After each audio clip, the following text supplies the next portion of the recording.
hope you're all fantastic. This is a Fender Player 2 modified that I have further modified by slapping an EMG 81 into the bridge. There's no neck pickup or middle pickup on here. Single volume control straight to the output jack.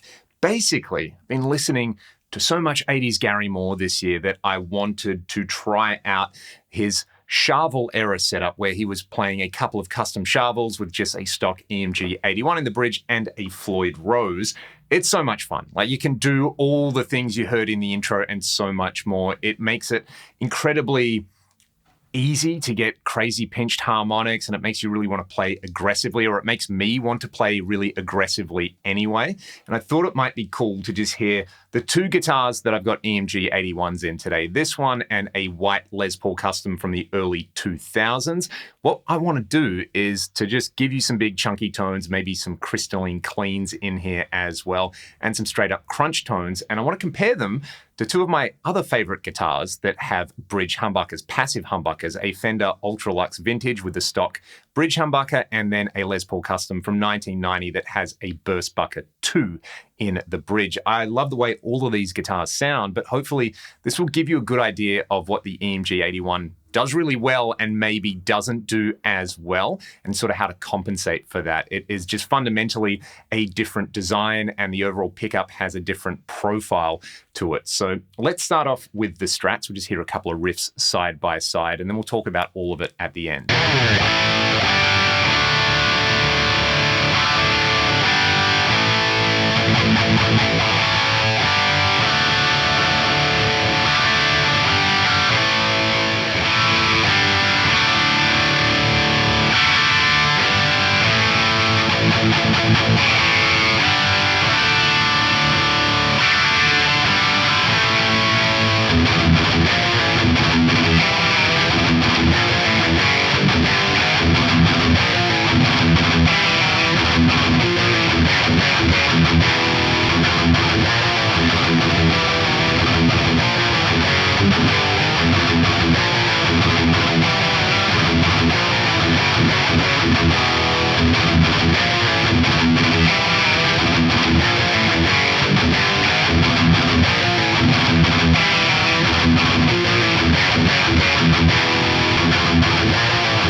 Surprise, surprise, different guitars, different pickups sound different. And in a lot of those cases, I think they actually sound radically different on there. Whether they sound more or less appropriate for certain styles, I think is up for debate. I think they all sounded awesome with those high gain sounds on there. It's when we got to the mid gain tones on there, like that AC/DC style crunch, where the passive pickups gave me what I expected as a starting point. They have this resonant peak about them in the mid-range, which just makes you want to play percussively and gives you that thrack. And the EMGs just don't have that resonant peak on there. They're a lot flatter. They're a little bit more full range. And I think when it comes to high gain sounds or sounds where you're boosting an already high gain amp, so you're introducing multiple stages of filtering, the EMG thing really comes to the fore, where you're not having to contend with that preset resonant peak in the pickup. You can kind of introduce it in whichever way you like, using the boost, using filtering, using the amplifier topology in there. And that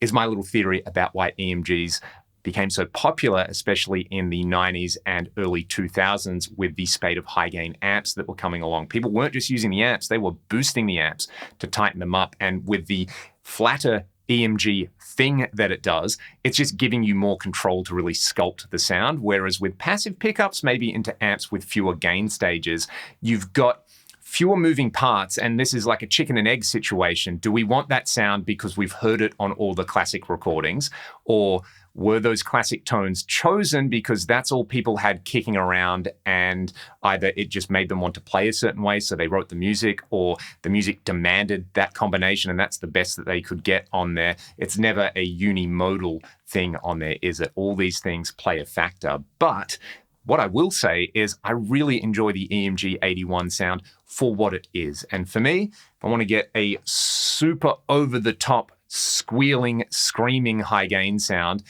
it's definitely one of the first things I will reach for on there, especially on the Les Paul tones. You could hear with all that gain, you just get this extra bit of chungus out of the EMG thing, whereas with the lower output passive pickups on there, you can probably hear a bit more of that pick attack. Whether you like that or not, I think is really going to depend on what you're playing. It's going to depend on the part.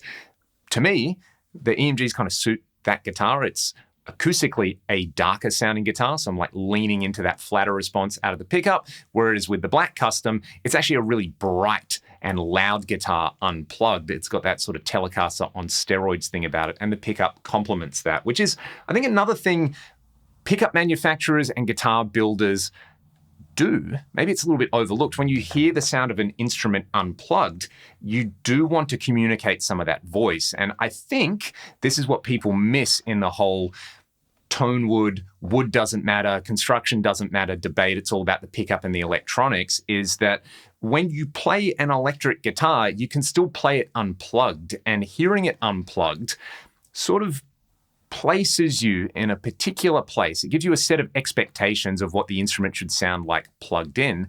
And I think that's part of the instrument's voice. So you sometimes want the pickup to mirror that. Sometimes you want a Hello Kitty Squire with an EMG 81 into a 5150 that just sounds like an absolute juggernaut. And that's cool to subvert those expectations as well. I'd really just use this video as an example and an excuse to showcase that a lot of the time, for me anyway, I'm going to go for the same sort of sounds. And if I've got a starting set of parameters to work with, yeah, the guitar's going to sound a little bit different. The starting point for the tone is going to sound a little bit different. But as I iterate through more and more tweaking, I'll probably push it to the same kind of sounds that I really like. And hearing the EMGs sort of fuller, flatter on there made me realize how much I actually kind of like the thrack that I get out of passive pickups. I'm going to call it the thrack. You know, it's that AC/DC-ness about the sound into a mid-gain amp. I thought the EMGs actually sounded good for those smoother drive sounds as well. But yeah, like I said, you know, on a guitar like this or on a Les Paul that's set up to do the No More Tears giant chungus thing, I really, really like it. But it's definitely the sort of pickup you have in a guitar for that specific use case. And I know some people absolutely swear by them. I know some people really don't like them. They prefer passive pickups, or if they like actives, they like things like the Fishman Fluence pickups. But for now, I guess I should probably ask all of you, how do you feel about EMGs and the 81? Should I do the 18 volt mod to one of these to get a little bit more headroom on there? Should I experiment with some of the other models? I know they make the X series, which I know absolutely nothing about. One thing that I do like is their solderless system makes swapping pickups really, really easy. And at that, I'll just say thanks for watching. And it was nice to kind of have a discussion. I'd had this idea to do a video about the EMG 81 for quite a while now. I can finally tick it off the list on there. And hopefully, I don't know, hopefully we all learned something about this video, which is probably, hey, Leon, shut up and play your guitar. See you next time.